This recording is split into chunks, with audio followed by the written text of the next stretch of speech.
Why you can't stop overthinking, the real psychology. It's 1 a.m., nothing is actually wrong, you checked twice. And yet your brain has decided this is exactly the moment to replay a conversation from 3 years ago in full detail with better comebacks you'll never get to use. By the end of this video, you'll understand exactly why your brain does this, and I'm going to give you 5 things that actually shut the loop down, not just stop thinking about it, because you already know that one doesn't work. Stick around for technique number 3. It takes about 10 seconds, and it's the one people underestimate the most. Picture this: you sent a text 3 hours ago, no reply yet. By the time you're trying to sleep, that unanswered text has somehow become proof that you said the wrong thing, that they're upset, that the friendship is unraveling, all built from a single data point: silence. This is overthinking, and it's not a character flaw. It's your brain treating an unresolved problem as an open loop, and open loops get flagged for review over and over until they're marked complete. A lot of nighttime overthinking runs through a specific distortion called catastrophizing, taking one uncertain outcome and mentally fast-forwarding to the worst possible version of it. A slightly awkward email becomes "I'm getting fired." One canceled plan becomes "they're pulling away from the friendship." The brain treats the worst-case story as if it were already confirmed. The trouble is, most of what your brain flags overnight isn't actually solvable at 1 a.m. There's no decision to make, no action to take, just the sensation of a problem with nowhere for that energy to go. Problem-solving moves toward an answer. Rumination just circles the same territory, again and again, without ever landing anywhere new.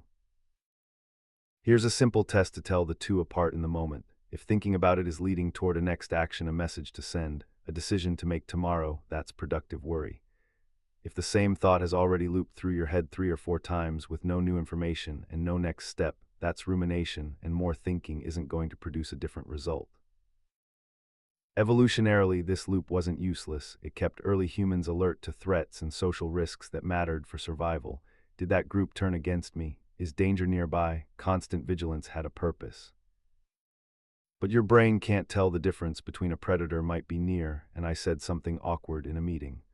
Both get flagged with the same intensity because the alarm system doesn't grade the threat, it just sounds it. Nighttime makes it worse. During the day, your senses are busy: sights, sounds, tasks competing for attention. At night, with the input turned down, your mind has nothing to drown out its own noise. Scrolling right before bed makes this worse in a specific way. It's not just the light delaying your sleep hormones, it's that your last input before trying to rest is often someone else's conflict or curated life, handing your overthinking brain fresh material to loop on. Not all overthinking runs the same direction either. Anxious rumination tends to spiral forward: what if this goes wrong tomorrow? Depressive rumination tends to spiral backward: why did I do that? What's wrong with me? Both use the same mental machinery, just aimed at opposite ends of the timeline. There's also a hormonal piece. Cortisol, the stress hormone, naturally has its own daily rhythm, and disrupted sleep or anxiety can spike it at the wrong times, keeping your brain in a state of alertness exactly when it should be winding down. Here's the part most people get backwards. Trying to force yourself to just stop thinking about it rarely works, because suppression research shows that actively pushing a thought away tends to make it louder, not quieter. It's called the rebound effect. Distraction alone doesn't fully solve it either. Scrolling your phone can quiet the noise for a few minutes, but the moment the input stops, the same loop is usually waiting right where you left it. So if none of that works, what actually does? Here are the 5 things worth trying tonight. Technique 1: scheduled worry time. Cognitive behavioral therapy uses something called scheduled worry time, a specific 10 or 15 minutes set aside earlier in the day, where you deliberately think through the worry on paper. When the same thought shows up again at night, you have somewhere to redirect it. I already gave this time today, it can wait for tomorrow's session. That simple redirection breaks the sense that the loop needs to run right now.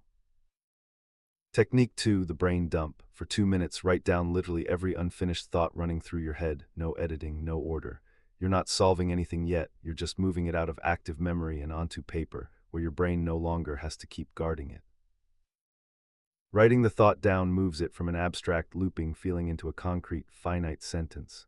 Concrete problems feel more solvable than vague dread, even when nothing about the situation has changed. And here it is, technique number 3, the 10-second one I promised at the start: 5, 4, 3, 2, 1 grounding. Name 5 things you can see, 4 you can hear, 3 you can touch, 2 you can smell, and 1 you can taste.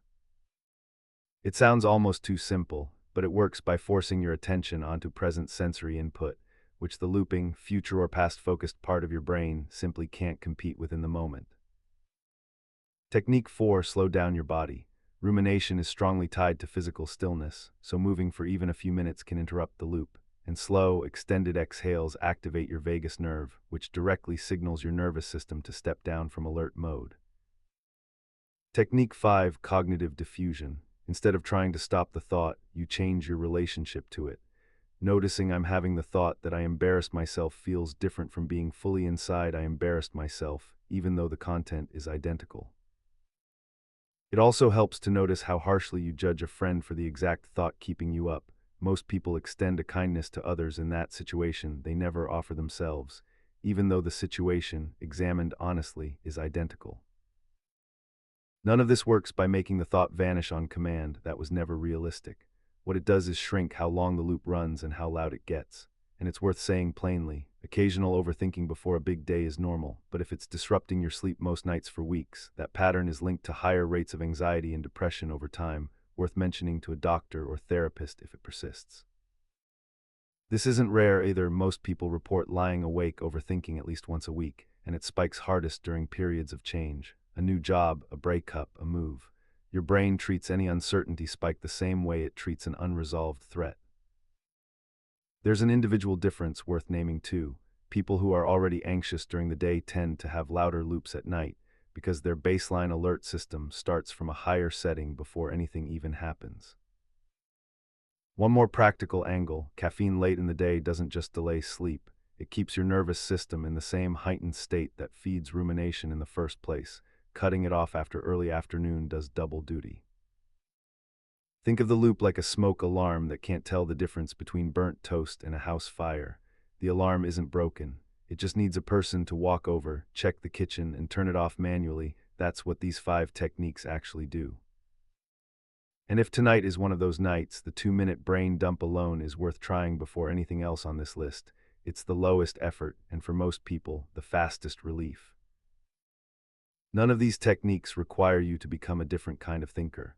They just interrupt a loop your brain runs automatically, the same way stretching interrupts a cramped muscle, not by arguing with it, just by giving it a different signal to respond to. Go back to that unanswered text from the start of this video. It's still just silence. It was never actually proof of anything. Overthinking isn't proof that something is wrong with you. It's an ancient alarm system still doing its job, just aimed at the wrong kind of threat, and the moment you can name the loop instead of living inside it, you already have more control over it than you think. If you needed this tonight, follow for more psychology that actually helps.